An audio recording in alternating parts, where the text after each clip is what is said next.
Hey! Hi! Welcome back, folks. It's the Hollywood Outsiders. I'm Nick. And I'm John. And today's really exciting. It's a big episode. It's a big one. It's our second annual Oscar preview show.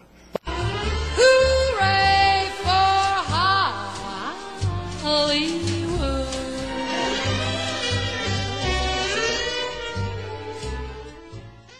Hollywood.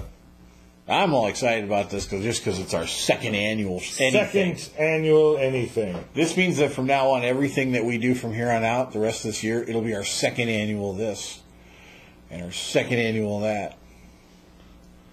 Yeah, technically, I mean, yeah. If we've done it before, well, then it would be our second annual. Right. Like right. if we did another Vampire Boogaloo, then it would be the second annual Vampire Boogaloo. Right. But if we did like a chick flick show, which we haven't done yet, then that would be our first time annual thing. Yes. I had an idea for that too. I was going to talk to you some other. Tall and tan and young and lovely, the girl from Ipanema goes walking, and when she passes, each one she passes goes.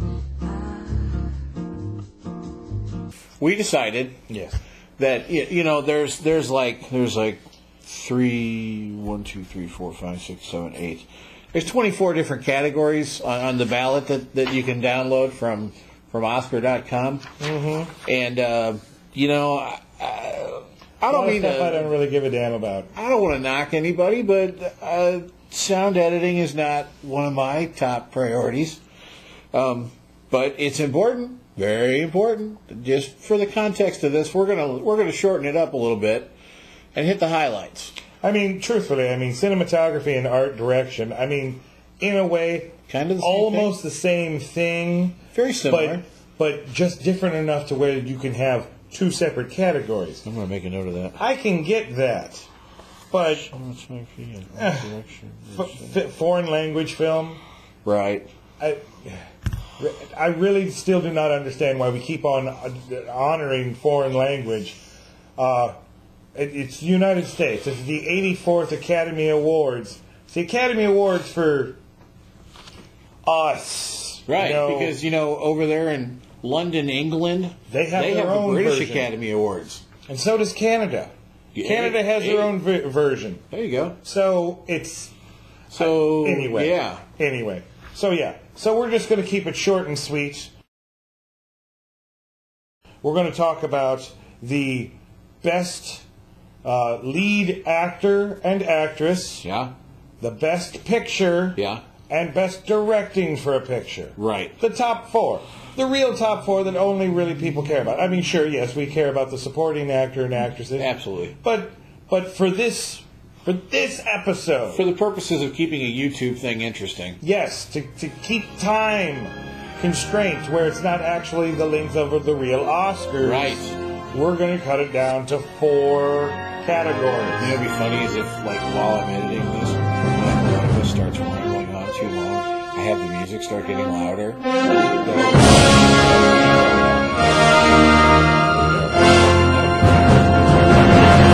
Right there.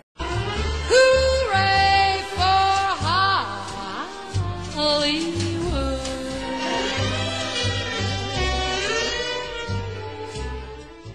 Hey, let's get on with the show. Okay, so what we'll do is we'll talk about leading actor. Leading actor. There were several choices. 5. This is a big. This year there's 3 big guys and there's one I've never heard of, to be honest with you. But yeah, Brad Pitt, Gary Oldman, George Clooney, all in the same. Sometimes even in the same movie. Yeah. That's awesome. Did you see any of these? No. Didn't see any of them. Well, I saw Tinker Tailor Soldier Spy. Hey, you know what? My choice, my pick for best actor for the 84th Academy Awards, Gary Oldman. Really? Yeah, Gary Oldman. Hey, Gary Oldman. Not, for one thing, here's the thing. I may not have seen the movie, but here's the thing. Gary Oldman has, for about as long as I've been alive, been giving performances that are second to none. Yeah. And sure, you've got your George Clooney, you've got your Brad Pitt. Right. They're good. Depending on what role you put them in, what director's directing them, what the story is, sure, they're great. But you know what, Gary Oldman's been in a lot of crap, too. Right. But guess what? But he's always out of good. all of that crap, he's the best thing about the crap. Yeah. So you Whenever know what? you read a review about a crappy movie that he's in, But it'll Gary say, Oldman shines. the movie sucks. Gary Oldman rocks. Exactly. Every time. So you know what? It is about time that the man gets his due. Yeah. Give him the frickin' Oscar. And you know what? I saw the movie. Mm-hmm. This really is one of the best damn things he's ever done. All right, then. His copy of the script is like 5 pages. Because he spends most of the movie silent. And just but the man says more in a look or a glance or a turn or just a wry little smile than the rest of the cast does with 10 pages of dialogue. He's amazing in this movie. Absolutely amazing. And I will say this. For me, this was a no-brainer, Gary Oldman, for this pick. Mm-hmm. I will say this. Had George Clooney been nominated for The Ides of March, now realistically that would have had to have been down here in the supporting actor category. Well, true, yes. And why Ryan Gosling didn't get nominated, I don't know, because the kid was damn good. However, if Clooney had been nominated for Ides of March, hands down, take it home, put it on the shelf, put it on the mantle next to your Don Corleone, and call it a day. But this movie, The Descendants, it was good, but it's not his best work. It's good, great movie, not his best work. And I know all you baseball fans are all about Brad Pitt winning for Moneyball. And again, it's not his best work.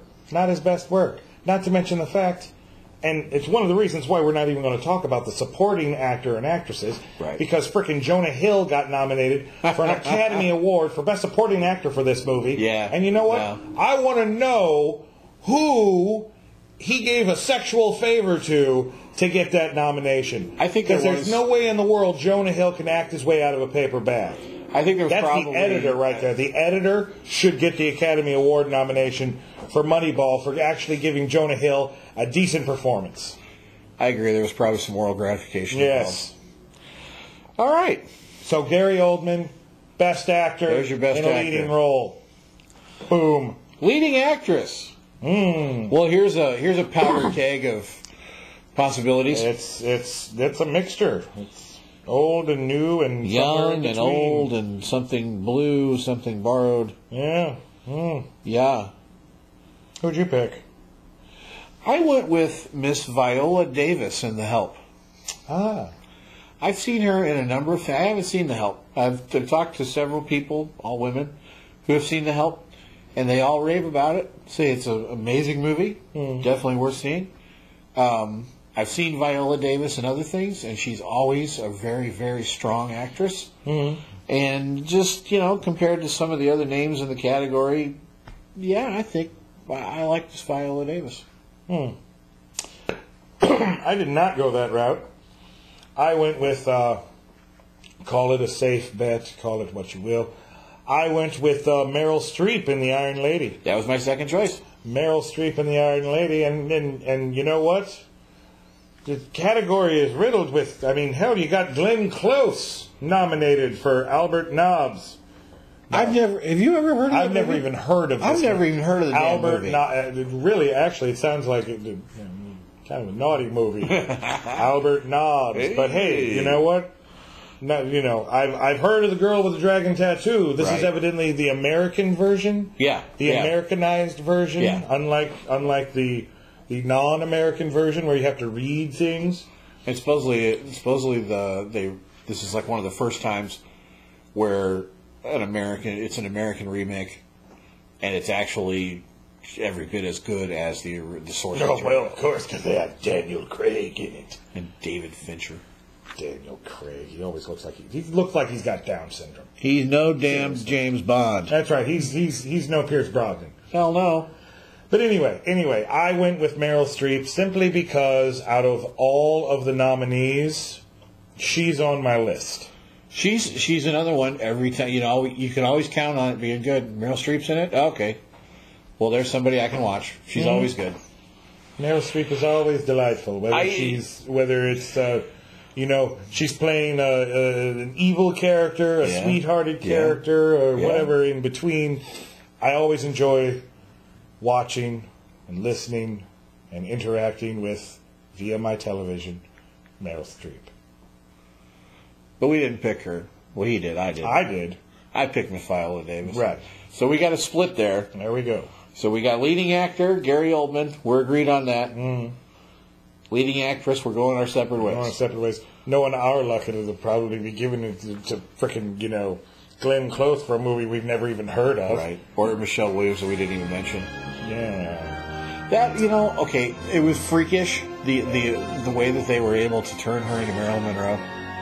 Physically, it was amazing. It was an amazing transformation with very little prosthetics involved. Well, HBO did the same thing like 15 years ago with Mira Sorvino. Hooray for Hollywood.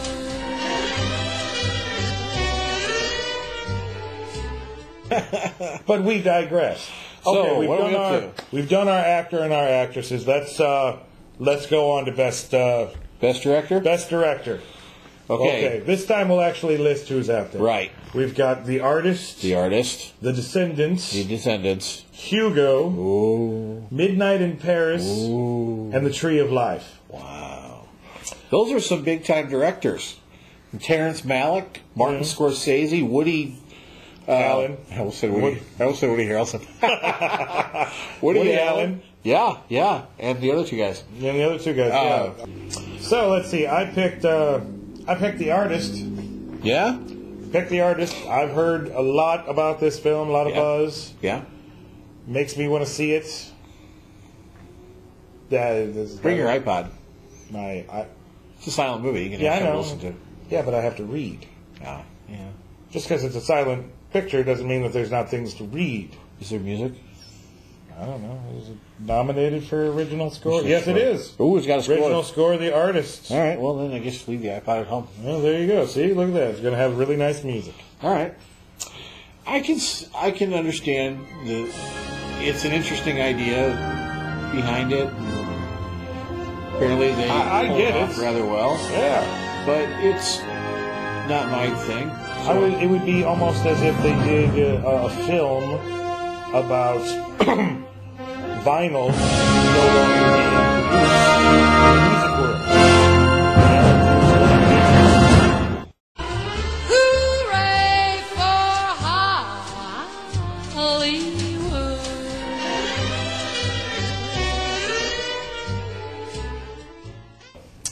So I picked The Artist. Who'd you pick? Well, I had to go with Hugo, just because I love Martin Scorsese. I've yet to see. All about a little kid running around in a train station with the key. It's very fantastic. Martin Scorsese set out. I saw him in an interview. He was talking to. They asked him, okay, you're Mr. Mean Streets, you're Mr. Goodfellas, you're Mr. Departed. I wanted to prove that I could make a kids movie. What the hell is this? Is that what he was doing? No, he said that one of his kids, because he won't take his children. His children haven't seen his movies. Yeah. Well, of course not. They're so one of his kids violent. said, "Daddy, would you make a movie that we can actually go see?" Now we have Hugo. True story. How many kids does he have that are under the age of 13? Oh, barely enough that he had to make Hugo. Whatever. And finally, Best Picture. The nominees for are the 84th Academy Awards. Nominees are, and there's a lot of them because they upped the ante 2 years ago. And right. This is really, yeah, exactly. That's what I say. It's stupid, really. Right. I'm going to go in reverse. We got War Horse. Yeah. The Steven Spielberg movie about the horse who won World War I. It's a true story. Yeah, I know it's a true story about the horse who won World War One. Not the men and women. Well, no, not women. They stayed at home, ironing and shoveling coal, Making glue out of the horse. making glue out of the horse. But no, Frau Blucher. Tree of Life. Tree of Life. We talked about generations and things. Moneyball. Moneyball. Yeah, baseball. Baseball. There you go. Midnight in Paris. It's Did this Woody year's Harrelson? I did it myself. Did Woody Allen? Sorry. You know what, Woody? If you actually made more movies, maybe people would remember you, but you don't. Right. So, did Woody Allen actually make another neurotic comedy love story, or is Go figure. it? Yeah, okay. So classic. It's this year's installment of the Woody Allen Film Library. No goody. Whatever. Hugo. Hey. We've talked about Hugo. Yep. The Help. The Help. Yeah. Yeah. All right. Okay. Extremely loud and incredibly close. That's what my nickname was in high school. Right. Yes. I have yet to Do we see even this. know what this is about? I do know what this is about. Tell me what it's about. I don't want to because it'll make me cry. Okay, then we won't talk about incredibly loud and It's that thing with extremely loud and incredibly close. it's Tom Hanks and Sandy Bullock and some cute little kid and Max von Sydow running around the subway stations. Sandra Bullock, really? Yeah, she plays the kid's mom. And Tom Hanks. Yeah, Tom Hanks is dead. Tom Hanks. Did you just ruin it for everybody? Oh no, this is the okay. preview trailer. Tom Hanks is the father, and he plays these games with the kid where he's like always teaching the kid to like look at things differently and find the clues and all this stuff. Yeah. He kicks the bucket. He dies in the towers. Okay, I don't want to talk about this. Right, exactly. Thank you. All right. Still too soon.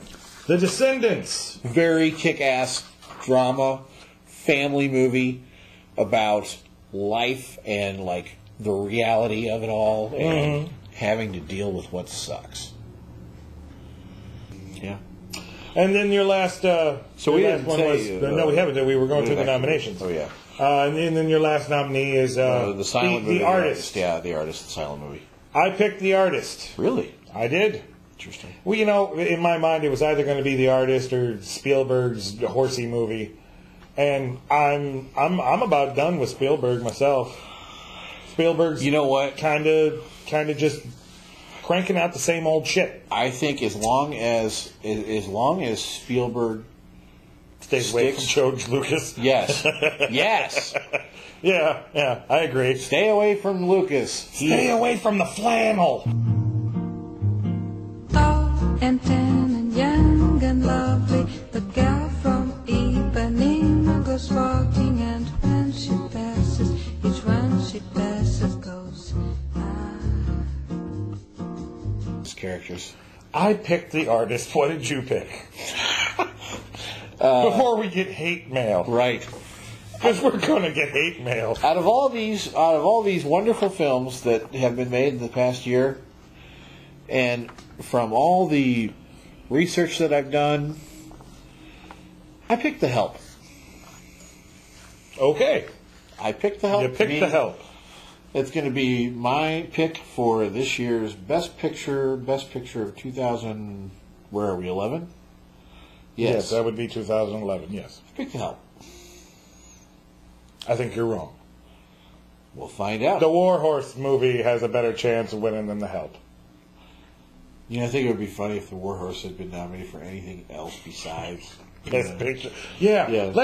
Hold on. Let's take a look. Because you got sound mixing and sound editing. War Horse. I'm not. It's all technical stuff. War Horse. Yeah. Art direction, cinematography. Yeah. Right.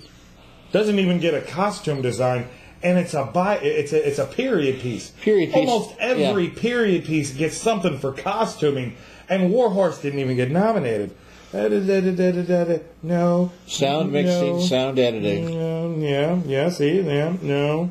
Makeup, nothing for the makeup. So that means they had to put in fake horsey sounds and then edit them all together. Fake horsey sounds.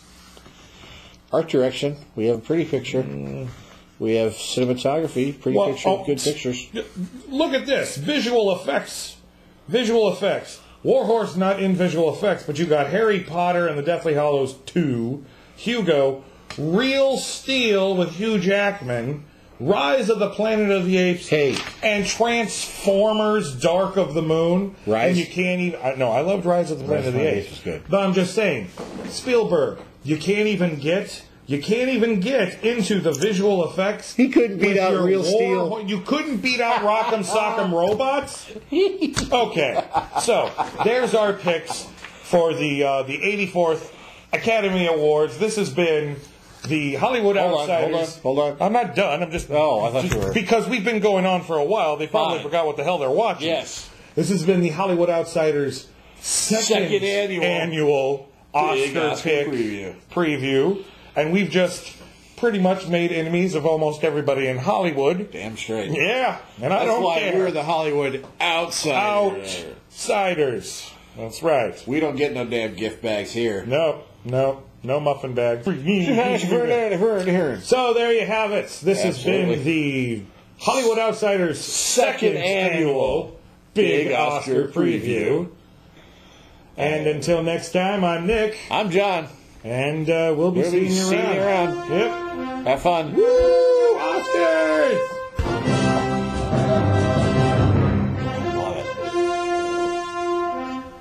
For the first time you hit that and go out back, I thought he was saying, I want to make love again.